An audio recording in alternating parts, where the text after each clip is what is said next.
It's time for Global Insight, where we speak to experts from around the world on issues making headlines. South Korea and China's top diplomats held video talks Monday evening, discussing their relationship amid regional and global uncertainty. Now, Seoul's new Yoon administration has made it a priority to strengthen Seoul's alliance with Washington and also to repair relations with Tokyo, particularly during a time of geopolitical tension surrounding the US-China rivalry. Managing ties with the two superpowers has been a tricky balancing act for many countries around the world. And this has caused many to wonder, where is South Korea's ties with its neighbour China headed in their 30th anniversary of diplomatic relations? Now, in today's Global Insight, we are joined by Jae-woo, Professor of Chinese Studies at Kyung University, and Jin Kai, non-resident scholar at the Sigur Center for Asian Studies at George Washington University, and also a visiting fellow at the Yoons Institute for Sinology. Now, thank you both so much for joining us this morning. And well, my first question to you, Professor Ju. So Seoul and Beijing's top diplomats, they spoke via video last night on Monday, and they agreed to push for strategic cooperation, with Mr. Wang stressing mutual respect. Now, what did you make of their conversation? I think I was glad to see Korean foreign minister taking the initiative to call Chinese counterpart, because although Yoon's government desires to improve relationship with China, it hasn't really laid out any blueprints in Korea and hasn't presented any blueprints to the Korean public. But to take such an action, I think it shows how serious Yoon's government is to improve Chinese relationship, and I think it's a good beginning. While China also emphasized on mutual respect, I think that was a very fundamental policy line that Yoon's government would like to pursue in developing and furthering relationship with China. So I think there's a mutual common grounds between the two countries, and I think that's a good, strong starting point for the two countries to go ahead with its relationship for the future. And now, Professor Jin, Chinese media such as CGTN, they said that Mr. Wang had called for the need to keep the region open and inclusive, and also prevent the risk of a new Cold War while opposing bloc confrontation. Now, what did you make of this statement? Well, I think East Asia in particular needs to avoid geopolitical stress due to our relative intra and also extra regional factors. But however, the point is that the situation of the Korean Peninsula does have its roots in the previous Cold War, and I guess that's why some people say that the Cold War has not officially ended on the Korean Peninsula. So yes, I think it is indeed in the interest of all parties to avoid any confrontation or maybe a new Cold War.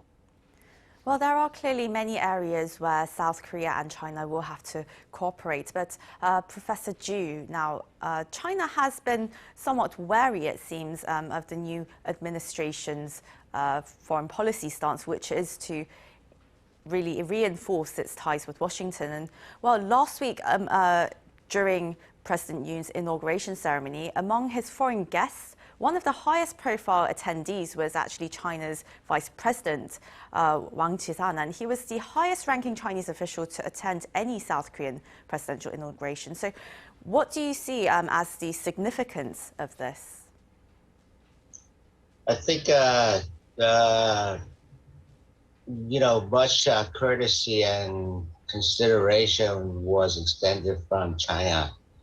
And to send such a high figure standing official to Korean president's inauguration, that is unprecedented.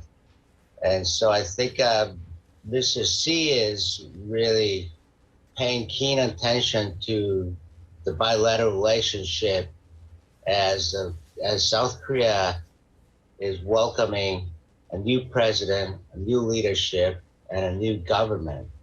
So probably Mr. Xi and China would also like to take this occasion as a turning point to the bilateral relationship. So that's why I think such a figure as Mr. Wang Qishan was sent to the inauguration, and we all know that Mr. Wang is a member of this Politburo Standing Committee, as well as a very close friend to Mr. Xi. He can only have a tea time at his own discretion with Mr. Xi. So I think that's a very good sign coming from China.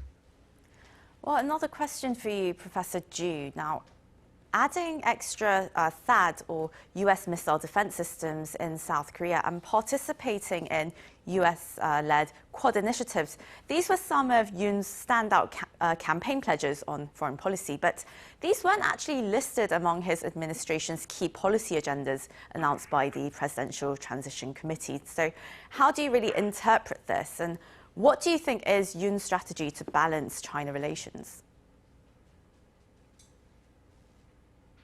That's to you, Professor Ju. Oh, me? Oh, okay. Yes.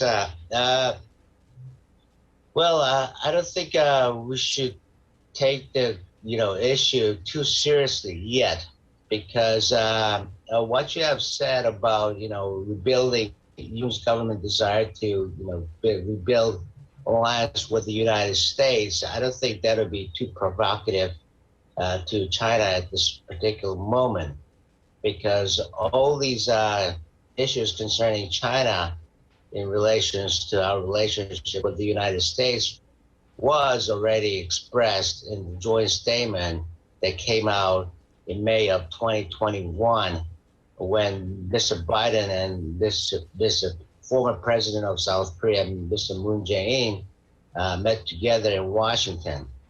At that time, China was unresponsive to the statement.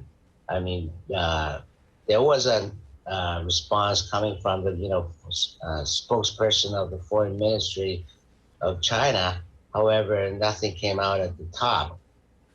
So I think China would like to take some time and make further observation as to what kind of action Yoon's government and President Yoon might take in relations to rebuilding alliance with the United States. So I think we still have some time here and time for some further observation.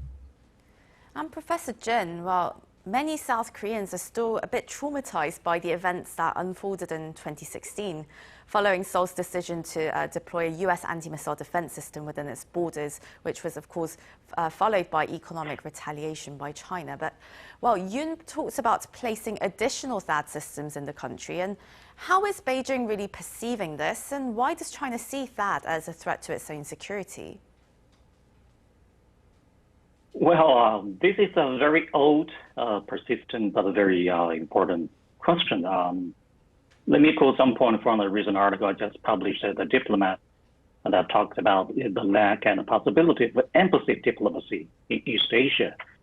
Well, I think Beijing may believe that for the sake of strategic competition with China, the United States utilizes its alliance with South Korea to promote collective security, while continuing to add more ingredients.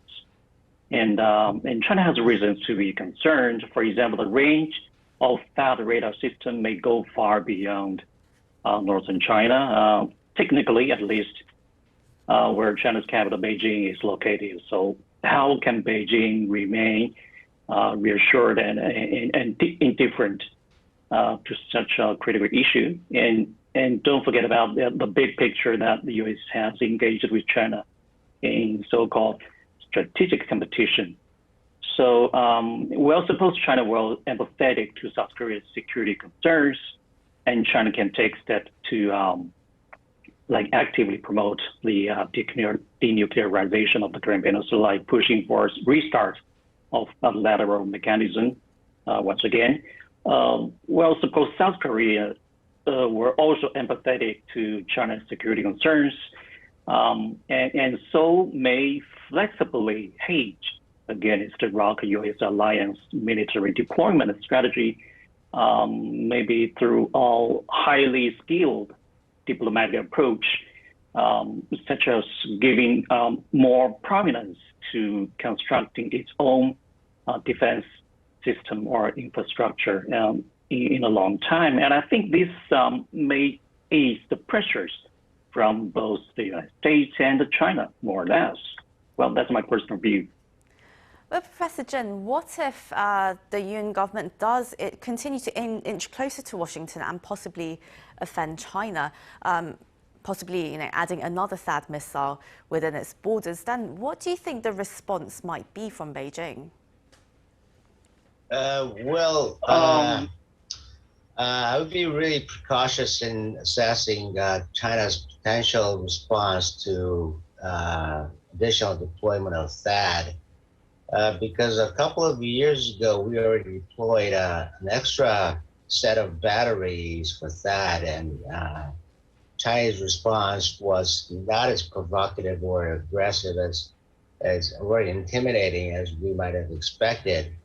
I think it went pretty silently. And so my take would be, I don't think China would be too much concerned with the additional deployment of THAAD, but instead, how this is going to facilitate the military relationship among the American alliance here, namely the South Korea, Japan, and the United States. I think that's where China has the largest stake in its security concerns. And China is obviously very, very concerned about the potential growth that could be facilitated with a little help from deployment of THAAD.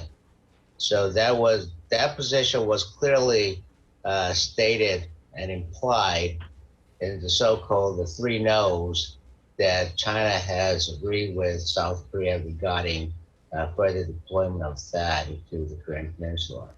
And how do you see this, Professor Jin? How do you see Beijing reacting as South Korea moves closer to the US and Japan?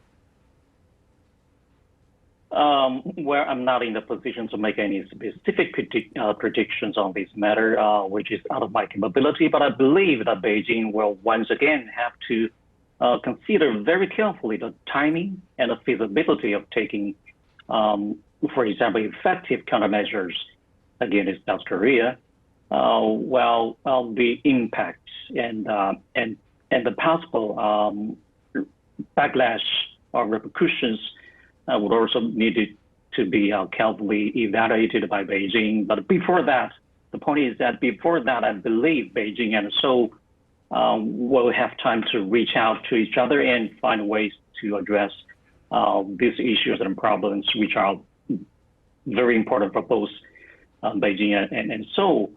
Well, as I said, the bilateral relations between China and South Korea is just too important to be ruined at this point. Thank you. And well, Professor Jin, now, as both South Korea and China mull over humanitarian aid for a pandemic-struck North Korea, do you think this could be the starting point of a new relationship between the Yoon administration and Beijing? In what ways do you think they could really cooperate? I do hope so. Well, North Korea is a little... Oh, so Professor Jin. Okay, sorry. For me? Oh, yes. Okay.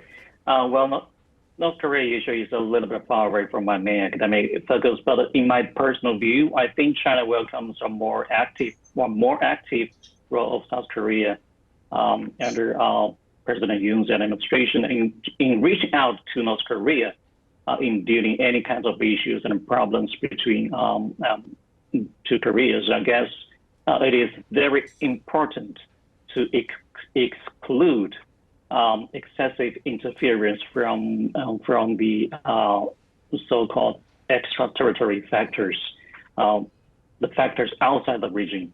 Well, I mean, ROC-US alliance is important, yes, but you just don't expect the policymakers in Washington to put themselves in the positions of the countries in East Asia and think about the real balance of interest and political rapprochement in East Asia. Well, that's my personal view. Well, I'm afraid this is where we have to end the interview today due to time, but that was Chu Jae-woo, Professor of Chinese Studies at Kyung University, and Jin Kai, non-resident scholar at the Sigur Center for Asian Studies at George Washington University. Thank you both so much for your time today. Thank you. Thank you.